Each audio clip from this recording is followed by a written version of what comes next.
Hola, entonces iniciamos el recorrido del último tramo de esta experiencia en acondicionamiento ambiental. Después de esto, tienes ya los conocimientos de base, también las estrategias y técnicas para que las puedas ejercer en tu ejercicio tanto académico como posteriormente profesional, como arquitecto. Pero antes, y espero no te hayas olvidado, vamos a hacer un repaso de lo que vimos en las experiencias pasadas. Entonces, juntos habíamos trabajado acerca de los 5 tipos de confort. ¿Recuerdas? Hablamos entonces de que para que el ser humano se encuentre en un estado de tranquilidad, satisfacción en relación con el ambiente y espacio con el que se está relacionando, era necesario asegurar condiciones de confort, tanto desde el punto de vista térmico, como desde el punto de vista lumínico, como en acústico, olfativo, y por supuesto te dije que si es que en nuestro proyecto lográbamos el equilibrio de estos 4, también íbamos a asegurar um, indirectamente y también directamente, si es que es nuestra intención hacerlo, el confort psicológico que está, aunque no lo trabajamos directamente en las experiencias anteriores, el confort psicológico, te recuerdo, está relacionado con la comodidad visual, cromática, de olores, pero más desde el punto de vista de mis gustos, mi satisfacción personal.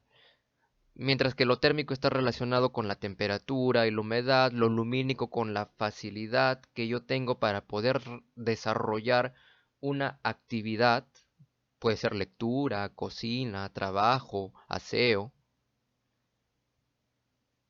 El confort acústico con la facilidad que yo tengo para comunicar un mensaje y evitar también que el ruido me distraiga. Y finalmente el olfativo también dijimos que aunque muchas veces se descuida, también está relacionado con la importancia que tiene la pureza, la calidad del aire, sea que huele o no, porque también hay sustancias que no huelen, que no se perciben y sin embargo son nocivas para nosotros. Todo está relacionado, ¿de acuerdo? Nuestro papel como arquitectos está en asegurar este confort, el equilibrio del confort para el usuario, para la persona que está habitando. La gente del pasado y la gente actualmente también, que no tiene formación profesional ni técnica, pero que a través de la experiencia, a través del aprendizaje empírico, lo ha heredado de sus ancestros y lo sigue transmitiendo a sus hijos, a su descendencia, lo hace en sus diferentes regiones, hasta el punto que ha creado una construcción que recibe el nombre de vernacular, que tiene esas características, un conocimiento ancestral, un conocimiento popular, que aplican en esas construcciones que se relacionan con el medio en la cuales están insertas. No es lo mismo hacer una vivienda en el altiplano que hacer una vivienda en un clima tropical como en la Amazonía, por ejemplo, o como se hizo en el pasado en la costa desértica de este territorio, que dicho sea de paso, recuerdas, tiene mucha biodiversidad climática a través de todos sus pisos o ecorregiones. Aprendiendo de este conocimiento de las construcciones vernaculares, que no son propiamente edificaciones con desarrollo técnico profesional, pero podemos aprender de ellas para integrar esos conocimientos en una construcción realizada por un profesional que tenga características bioclimáticas, que tenga características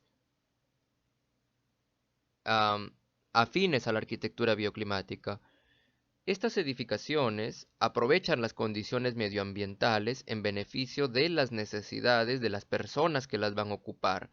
Puede ser una vivienda, las construcciones vernaculares en su mayor parte son viviendas, pero también puedo utilizar esos conocimientos, y acá viene el desafío, el reto, la inventiva de cada uno de ustedes, de nosotros los arquitectos, para poder resolver comercios, hospitales, colegios, en fin, todas las tipologías que vayan existiendo, que sean necesarias, con estos principios de arquitectura bioclimática. Para esto es necesario diseñar estas tipologías aplicando estrategias con el objetivo de conseguir el máximo confort con el mínimo consumo energético. Recuerda que hablamos de las energías, así como existen energías no renovables, también hay energías renovables que son las que ahora en el siglo XXI se está motivando, promoviendo a que sean utilizadas, no solamente en el transporte o en los aparatos que estamos utilizando dentro de casa, sino también ahora en la arquitectura. Más que nunca es nuestro deber, nuestra responsabilidad. Energías tanto que vienen de afuera, de las condiciones meteorológicas como el sol, el viento, la energía eólica, la energía de la tierra, como también, energías que se derivan de los mismos elementos que nosotros producimos, desechamos en la basura, en la comida. Como te dije, se puede utilizar compostaje, reutilizar las aguas grises, generar energía a través de la basura. Todo eso contribuye a una edificación bioclimática. Por supuesto, hay otra dimensión también que la vamos a ver en esta tercera experiencia, en este tercer curso. Vamos a ver que hay otros em, elementos que también forman parte de la arquitectura sostenible. Te dije que el primer pilar para comenzar es que trabajes con lo natural, pero también hay tecnologías alternativas, electrónicas, domóticas, inteligentes, que se pueden utilizar en el diseño de una edificación, y que en esta experiencia lo vamos a desarrollar. Empecemos por lo natural. Eso fue lo que revisamos, lo que compartimos en la experiencia pasada. Los principios de acondicionamiento ambiental. Antes que gastar en dinero, recursos, electricidad, en un aparato de climatización artificial, primero que nada hay que aprender de las construcciones vernaculares, de los principios de la arquitectura bioclimática, y tomar primero que nada el medio ambiente que nos rodea. Luego ya se podrá complementar, como te digo, con otras tecnologías artificiales. Entonces, los principios del acondicionamiento ambiental vienen dados por la orientación, por la ventilación y también por la vegetación. Son tres principios mm, esenciales. La vegetación normalmente se descuida, se dejaba de lado, pues no en el siglo pasado, pero hoy por hoy se está volviendo a traer en cuenta. De hecho, es un principio fundamental la vegetación, el uso de áreas verdes dentro de la arquitectura y las ciudades sostenibles. Entonces, la orientación es muy importante, porque mediante la orientación, el estudio de la orientación, podemos asegurar la entrada directa o indirecta de radiación solar al interior del edificio. Ah, Depende de la estación del año, cuando estudiamos los solsticios y los equinoccios y el movimiento del sol según el hemisferio donde nos encontremos, que puede ser el hemisferio norte, de la línea del Ecuador para arriba, donde está Europa, Norteamérica, México, o el hemisferio sur, donde estamos nosotros, en Sudamérica, donde está una parte de África, la parte sur de África, donde se encuentra Australia, todo lo que es debajo de la línea del Ecuador, el hemisferio sur o austral. Dependiendo del hemisferio en el que se encuentran, el movimiento aparente del Sol no va a ser el mismo. Por ejemplo, en el caso de nosotros, nos estamos acercando ya al solsticio de invierno, mi fecha favorita. El Sol se encuentra más inclinado en estas épocas del año para nosotros, mientras que en el hemisferio norte ellos se acercan al solsticio de verano. Ya están ansiosos por recibir el verano en esas tierras que a veces son gélidas, con nieve, como se ven en las películas. Nosotros, eh, bueno, acá en el Perú, por ejemplo, se acerca la fiesta del Inti Raymi y pues que celebra precisamente la llegada del solsticio de invierno. En estos días habrás notado que las ventanas que se encuentran orientadas hacia el norte están empezando a recibir más radiación directa durante el día. Si tu ventana está orientada hacia el norte, noreste o noroeste, va a estar recibiendo más radiación cada vez más en estos tiempos donde hace frío precisamente, lo cual es beneficioso porque la radiación solar, la orientación, no solamente nos permite aprovechar el sol para iluminar de manera natural y de esta manera ahorrar energía eléctrica en iluminación artificial, sino que también nos permite calentar un ambiente. Los materiales tienen un coeficiente de absorción térmica, ¿recuerdas? Entonces, si estos materiales reciben la radiación solar directa en un determinado momento del año, por ejemplo, un dormitorio, que yo quiero, voy a descansar en las tardes, por ejemplo, y lo quiero calientito, cálido en las noches, pues una de estas orientaciones en estas épocas del año resulta beneficiosa. Mientras que si yo quiero, pues, aprovechar las fachadas, por ejemplo, para que no me caiga calor excesivo en épocas de verano, tengo que evitar ventanas orientadas hacia el sur. En estas épocas del año no van a recibir radiación solar directa, lo que van a recibir es el viento que viene del mar, que viene del sur directo, y en cambio en verano van a recibir la radiación solar intensa, que como ves ahí en el dibujo del lado izquierdo, viene del verano para este hemisferio. ¿De acuerdo? En cambio en los equinoccios, esto lo estudiamos, ¿te acuerdas de la rosa náutica que pusimos? Y las diferentes combinaciones que se podían formar, mientras que en los equinoccios de otoño y de primavera va a haber radiación solar directa siempre para todas las ventanas que estén al este en la mañana o al oeste en la tarde. Este principio es muy importante y no te olvides de esto porque de ahí nomás ya se está ahorrando energía de calefacción o de ventilación innecesaria que se puede, pues, que tendría que usarse con un ventilador o con un calefactor eléctrico o con un aire acondicionado. El otro principio es la ventilación. La ventilación también es importante porque no lo confundas con am, frío. Eso es refrigeración. El hecho de que un ambiente esté en una zona donde hace frío no implica que se le deba negar la ventilación, porque la ventilación produce la renovación de aire y en el aire está el oxígeno.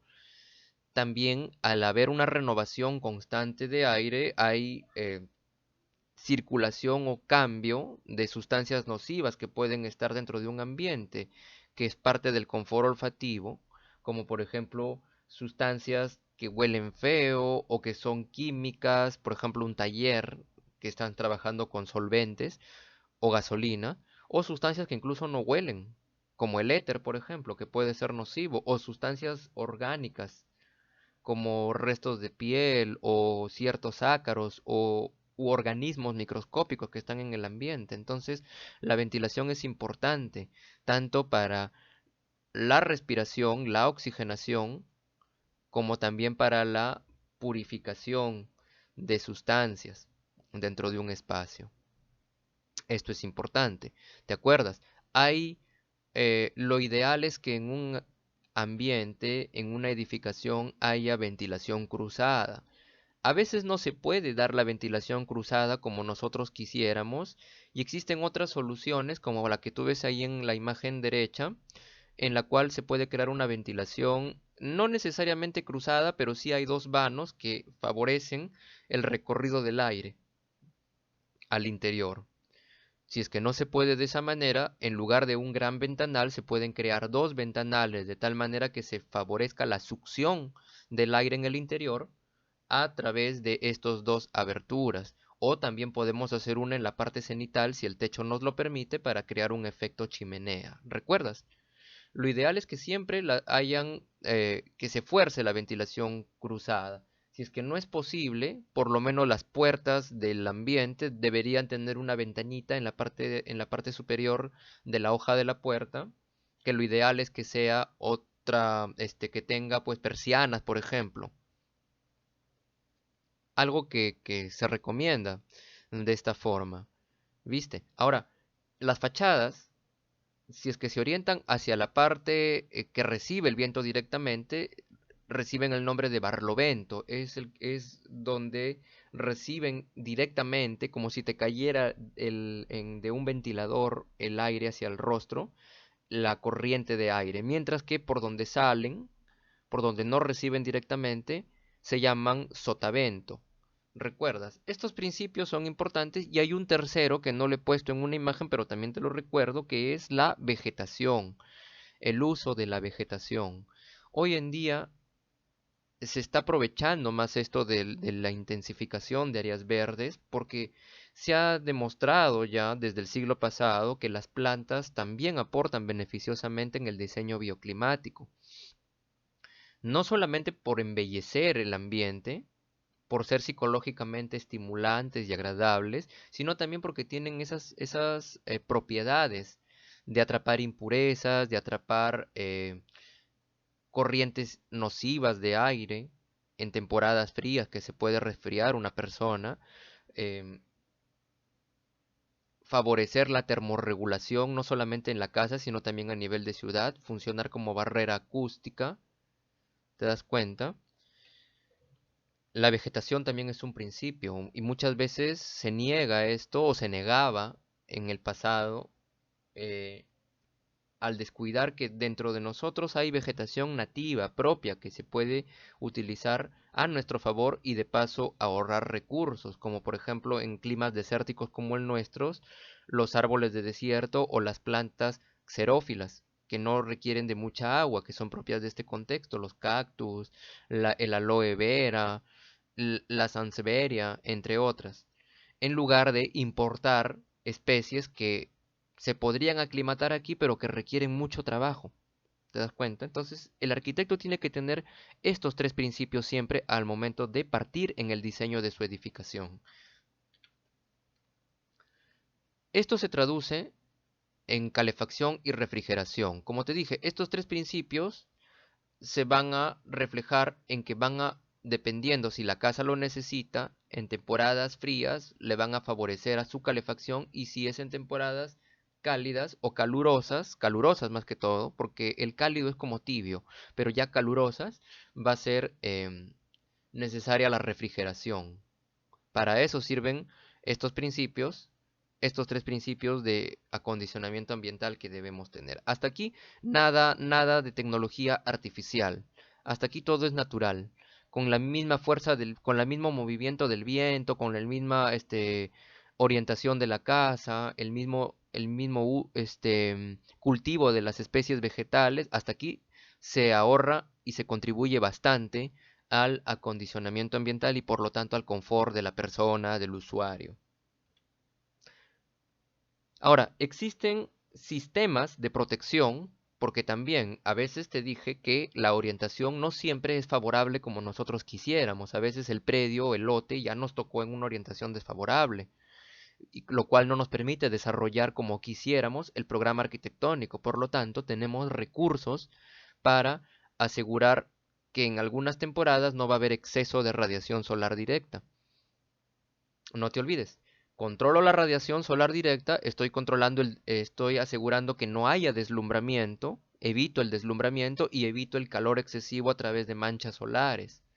Como que también la puedo aprovechar, porque también vimos que hay algunos dispositivos que pueden ser móviles, como los toldos o los quiebraluces o las persianas, para que en un determinado momento del año pueda aprovechar em, esa radiación solar y en otro momento del año no.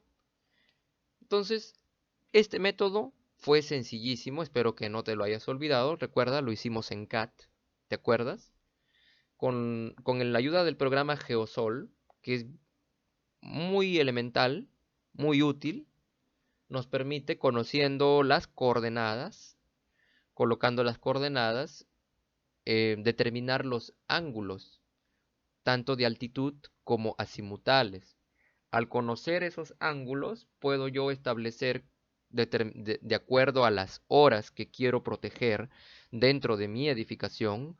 Tú lo hiciste con una vivienda, pero también se puede aplicar a un comercio, también a un hospital, también a un hotel. Cualquier tipología, la misma técnica gráfica sirve para todas estas tipologías. Entonces, lo puedo proteger conociendo los ángulos de altitud primero, conocer las horas críticas, conocer el ángulo crítico y saber cuán largo tiene que ser mi parasol en este caso, que no es otra cosa más que un alero horizontal, la proyección del volado, que tú lo puedes diseñar de 1001 formas. El otro, el otro sistema de protección pasivo es el partesol. También lo practicamos, recuerdas en AutoCAD, tiene sus limitaciones, a diferencia del parasol que tiene más infinidad de diseños. Este tiene un poco de limitaciones, aunque también resulta interesante para combinarlo con el anterior. El partesol funciona más eficientemente cuando lo orientas hacia una fachada puntual, como en el caso del norte, el sur, el este y el oeste. El noroeste es un poco más complicado, el noreste también, el suroeste y el sureste también, por lo cual yo te recomendé que trabajes tanto con partesoles como con parasoles. Para poder determinar cuál es el ángulo crítico aquí, igual utilizas el geosol, como lo viste. Identificas el ángulo crítico de acuerdo a las horas que quieres proteger. Y bueno, dependiendo de la fachada, aquí no hay una fórmula estricta, sino que tú tienes que identificarlo gráficamente, igual que aquí.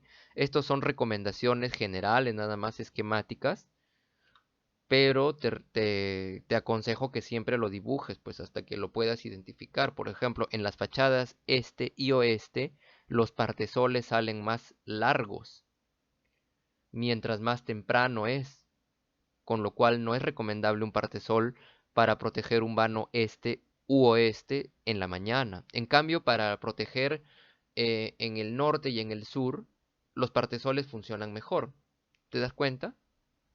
O a partir de las 9 de la mañana, pues, ¿no? Que los ángulos son menos pronunciados, los azimutales se van acercando más al eje norte-sur, por lo tanto el partesol sale más pequeño, o lo puedes seccionar si es que deseas.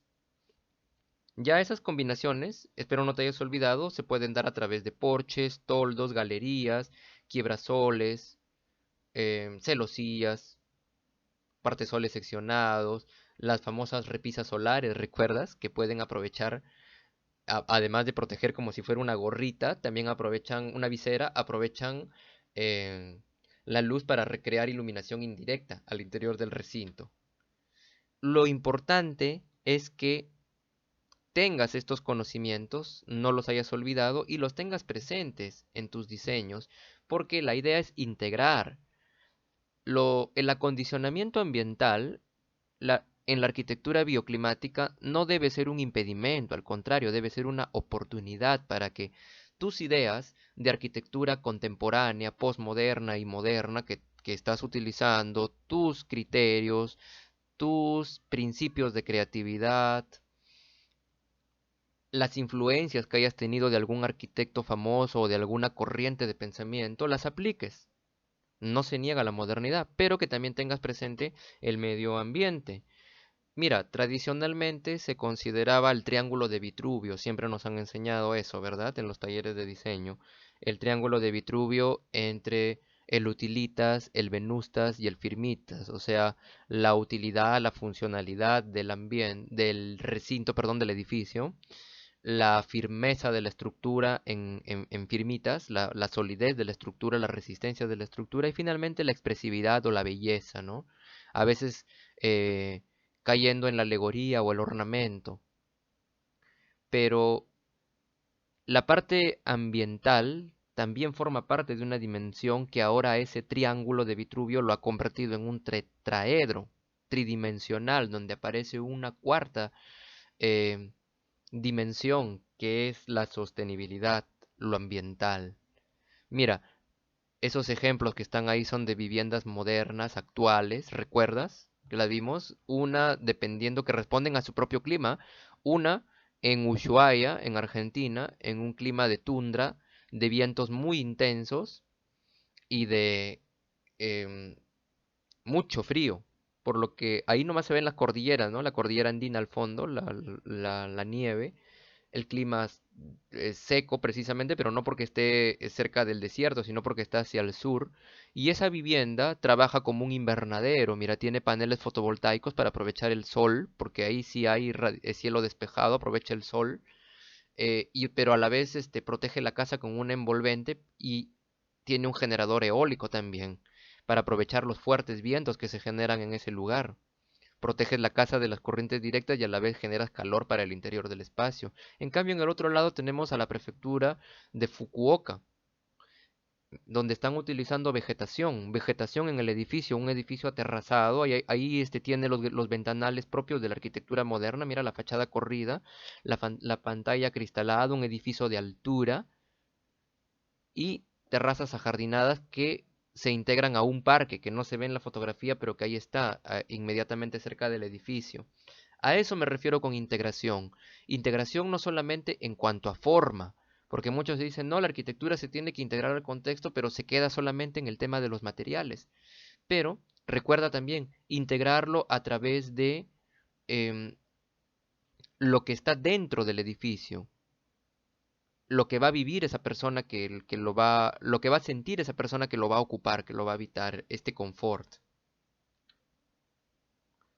Y bueno, habiendo recordado esto, pues, ahora vamos a hablar en esta experiencia, en este tercer acondicionamiento, ya el acondicionamiento final, vamos a hablar de los fundamentos, los principios para asegurar la sostenibilidad, no solamente en las edificaciones, sino también para que estas edificaciones que tú vas a construir, que tú vas a diseñar, que vas a proyectar, favorezcan el desarrollo de una ciudad sostenible.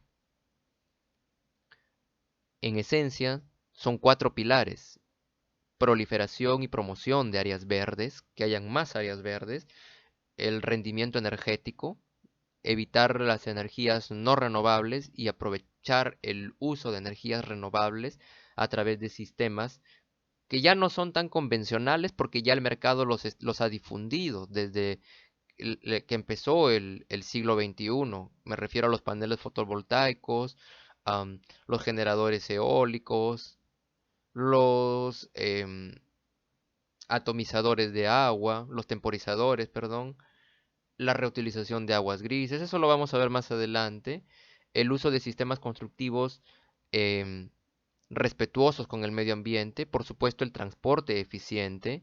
Estamos hablando de uno de los puntos más importantes en el urbanismo, que es la comunicación a través del transporte, y finalmente la gestión del agua.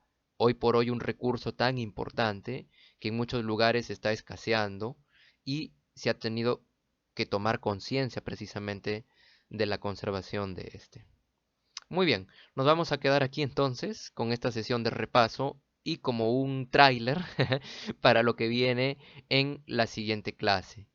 Y bueno, se va poniendo importante. Ah, y me olvidaba, también te voy a hacer un repaso de la parte acústica, porque juntos trabajamos el confort em, lumínico, térmico, olfativo, pero quizá por lo más antiguo del acondicionamiento anterior, pues, que se dedica a la parte del acondicionamiento acústico, quizá esos conocimientos también ya se fueron de tu memoria. No te preocupes.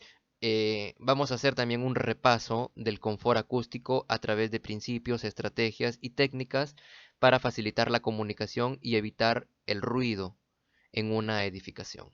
Es todo por ahora y nos vemos en la siguiente. Listo, nos vemos.